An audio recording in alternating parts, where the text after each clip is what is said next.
Bismillahirrahmanirrahim. Assalamualaikum warahmatullahi wabarakatuh.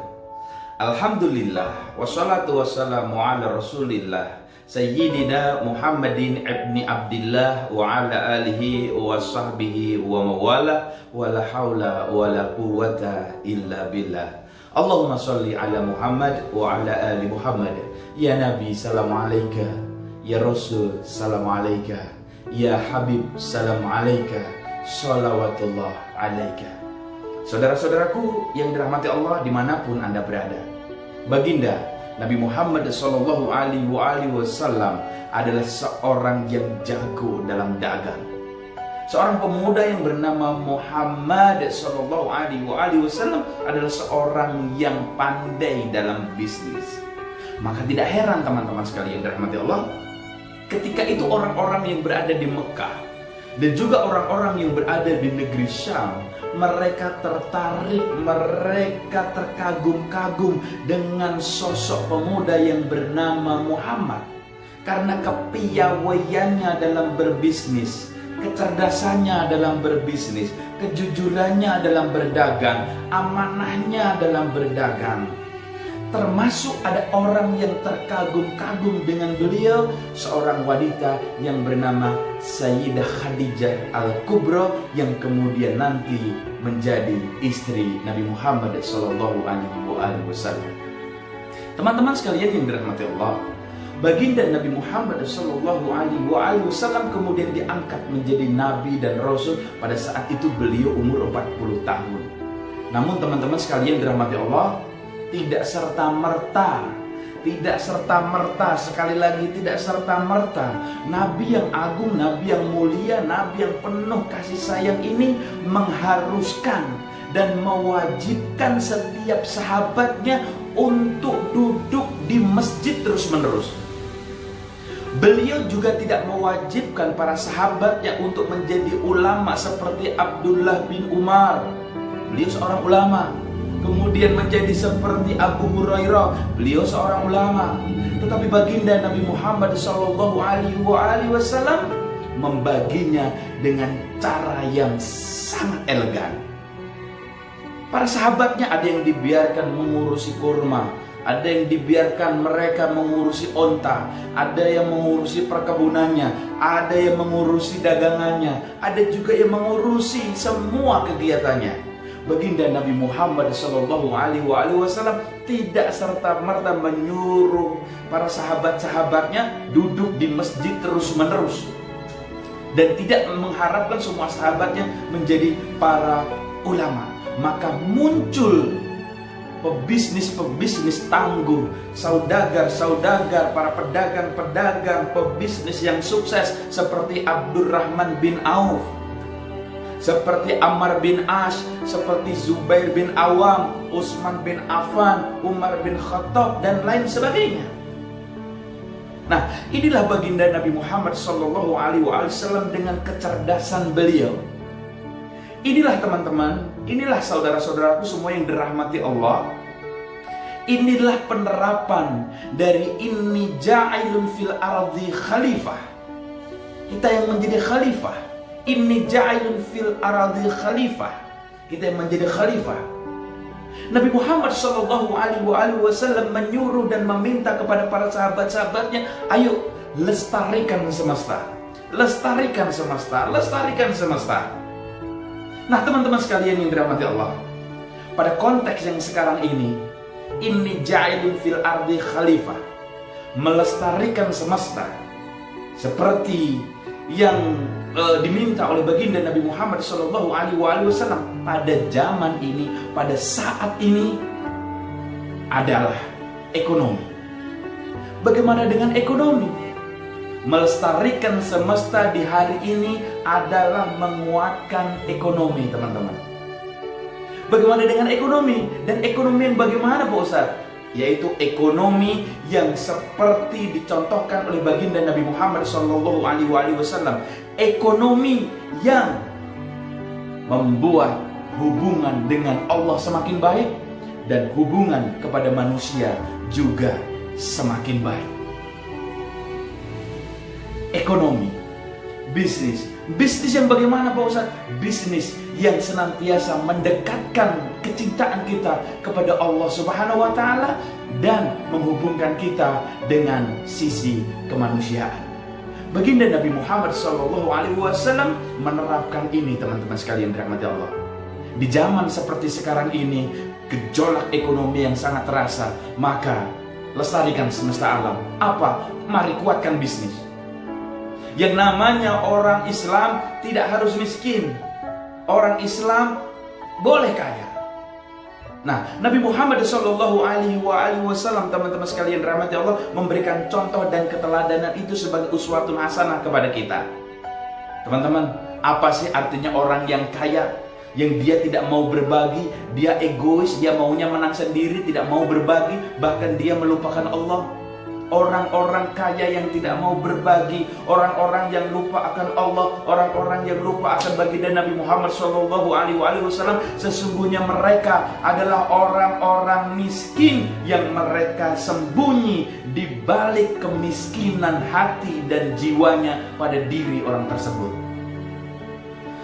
Digambarkan oleh baginda Nabi Muhammad SAW, kalau orang kaya diberikan satu gunung emas, maka dia akan meminta gunung emas yang kedua. Kemudian juga diberikan gunung emas kedua, dia meminta gunung emas yang ketiga. Begitu seterusnya sampai kepada mulutnya disumpal dengan tanah. Alhaqumut takatsur, bermegah-megahan telah melalaikan engkau. Sampai kapan? Hatta zurtumul maqabir, sampai engkau ditutup berada di alam kubur. Nah, teman-teman sekalian yang dirahmati Allah, alangkah banyaknya hamba-hamba Allah yang seolah-olah dia berkecimpung dalam urusan akhirat, akan tetapi pada kenyataannya tidak ada nilainya di akhirat nanti ketika dia bertemu dengan Allah Subhanahu wa taala. Kenapa bisa? Karena hatinya kotor, karena hatinya jelek, karena hatinya busuk. Dan alangkah banyaknya hamba-hamba Allah yang kelihatannya ngurusin dunia, tetapi ternyata banyak nilainya nanti di akhirat, mengandung nilai kemuliaan yang banyak di akhirat nanti di hadapan Allah Subhanahu wa taala. Mengapa? Karena pada diri mereka ada sedetik, terdetik, terbesit niatan untuk kembali kepada Allah Subhanahu wa taala. Ada niatan untuk membantu orang lain, ada niatan berbagi dengan orang lain kepada sesama manusia. Semua dilakukan karena Allah Subhanahu wa taala. Nah, teman-teman sekalian yang dirahmati Allah, kembali kepada konsep tadi. Mari teman-teman, mulai hari ini kita berjanji kepada diri kita sendiri, ayo kita gerakkan ekonomi kita. Bersiarlah, berdakwahlah orang Islam. Orang masuk surga tidak harus orang melarat. Orang kaya juga bisa masuk surga. Orang melarat tidak orang yang masuk ke dalam surga tidak harus melarat. Orang kaya juga bisa. Bahkan ketika kita dianugerahi kekayaan oleh Allah Subhanahu wa taala, Allah seakan-akan memanggil kita, ayo mendekatlah kepadaku dengan harta yang kau berikan kepadaku. Teman-teman sekalian yang dirahmati Allah, kembali kepada konsep uswatun hasanah dari baginda Nabi Muhammad SAW,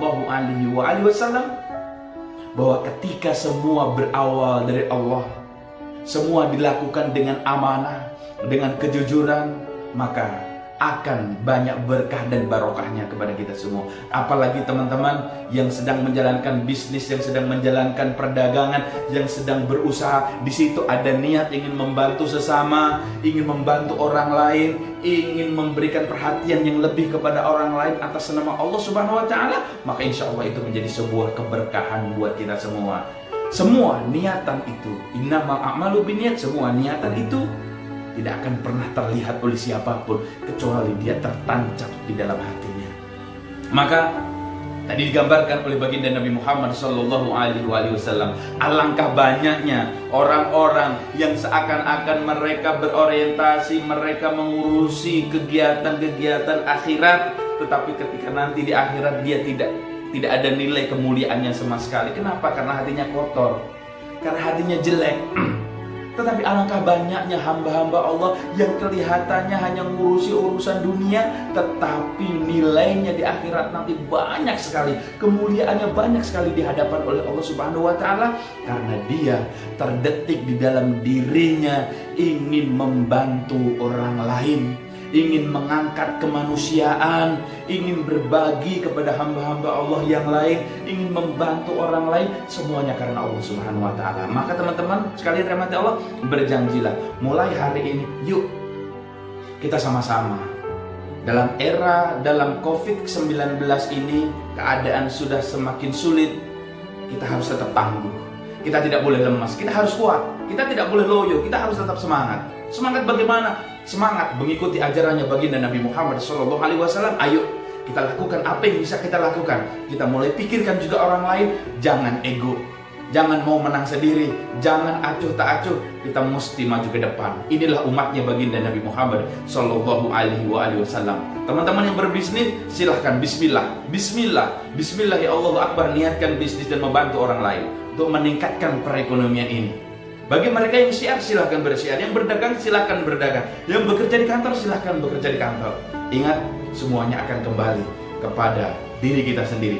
Yang niatnya karena Allah, maka dia akan sampai kepada Allah. Yang niatnya bukan karena Allah, dia akan patah di tengah jalan. Sekali lagi teman-teman, yang niatnya karena Allah, dia akan sampai kepada Allah.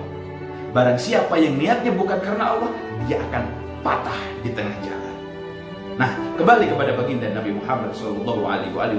Kalau bukan kepada beliau, kepada siapa kita belajar? Kalau bukan kepada beliau, lantas siapa uswatun hasanah kita? Mudah-mudahan yang sedikit ini bermanfaat buat kita semua. Insya Allah, Allah semakin sayang kepada kita.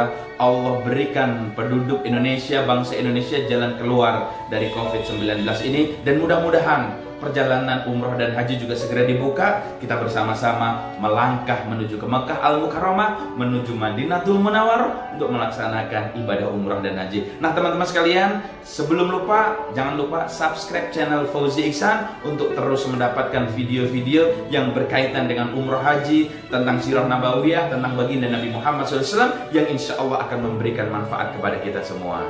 Jangan lupa subscribe channel YouTube Fauzi Ihsan. Terima kasih banyak, kurang lebihnya mohon maaf lahir dan batin. Kita bertemu di video-video selanjutnya. Saya Fauzi Ihsan, wal afu minkum billahi taufiq wal hidayah. Assalamualaikum warahmatullahi wabarakatuh.